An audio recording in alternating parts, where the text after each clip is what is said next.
কি গো, তুমি তো পিঠে বানাতে শুরু করে দিয়েছো, আমাকে তো বলছোই না। ও তুমি একটু ব্যস্ত ছিলে বলে আমি ডাকিনি, আমি ভাবছি একটু পরে দেখাবো। এই দেখো চালের কিছু না, এটা অত কঠিন না। চালের গুঁড়িটাকে একটু গুলে নিলাম, হ্যাঁ, গুলে নিয়ে একটু পাতলা করে গুলতে হবে। জল দিয়ে এমনি? হ্যাঁ ঠান্ডা জল? হ্যাঁ হ্যাঁ, ঠান্ডা জলেই আমি গুলি। দিয়ে দেখো আচ্ছা। একটুখানি তেল এটা একটু করে দিলাম। হ্যাঁ, বেগুনের বোটা দিয়ে তেলটা দিয়ে দিলাম এর ভিতরে একটু।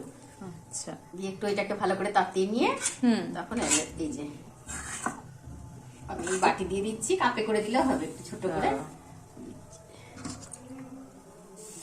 এই যে পিঠে সরাটা দিয়ে এইভাবে জল দিয়ে দিতে হবে চারিদিকে। হ্যাঁ, চারিদিকে দিয়ে। এই যে শশা আওয়াজটা হচ্ছে, হ্যাঁ, পিঠেটা হয়ে গেলে বোঝা যাবে যে পিঠেটা হয়েছে। এইদিকে একটু একটু ফাঁক আছে বলে আমি একটু এই কাপড়টাকে ভিজিয়ে পাশে দিয়ে দিচ্ছি।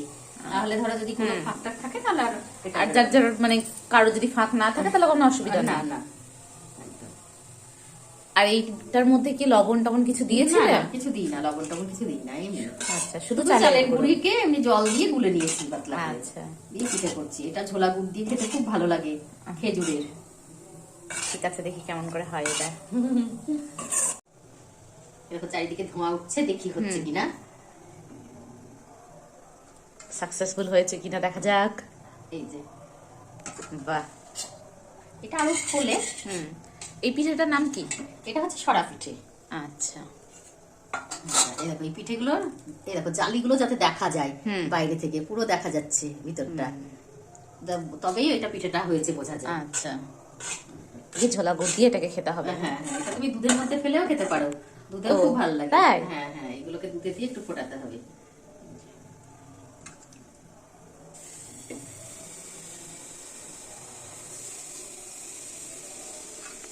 একটু ফাঁকটা কাছে বলে আমি এটা দিচ্ছি, না হলে যাদের ফাঁক থাকে না তাদের দিতে হয় না। 5 মিনিট মতো রাখলেই হয়ে যায়।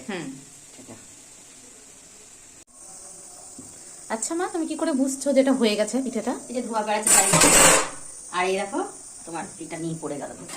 আচ্ছা, আর এইটা না যদি না হয় তাহলে তোমার এটা উঠবে না। এটা হয়ে গেছে বলে এটা উঠে যাচ্ছে। আচ্ছা, যদি না হয় তাহলে উঠবে না? উঠবে না, ওটা একদম টেনেও তুলতে পারবে না তুমি। তাই? হ্যাঁ, এই যে হয়ে গেল। বাহ, ভিতরটা দেখো, এইটা এই দেখো। গরম গরম হাত দিচ্ছ? উপাস হয়ে গেছে না করে করে। আর পাশে তুমি ভাতও বসিয়ে দিয়েছো? হ্যাঁ হ্যাঁ, ভাতও বসিয়ে দিয়েছি। ছেলে বললো আজকে রাত্রে এটাই খেয়ে নেবে, কিন্তু আমি খাবো না, গ্যাস হয়ে যাবে বলে আমি ভাত বসিয়ে দিয়েছি। তুমিও তো ভাত খাবে। আজকে আর রুটি করতে হবে না, ভালো লাগছে না। ঠিক আছে, তাহলে আমরা আজকে ভাত খাবো। হ্যাঁ, এইভাবে করলাম, পারবে তো? হ্যাঁ, চেষ্টা করবো, চেষ্টা মা। কালকে চেষ্টা করবো, কাল না, 2 দিন পরে আবার করবো। আচ্ছা।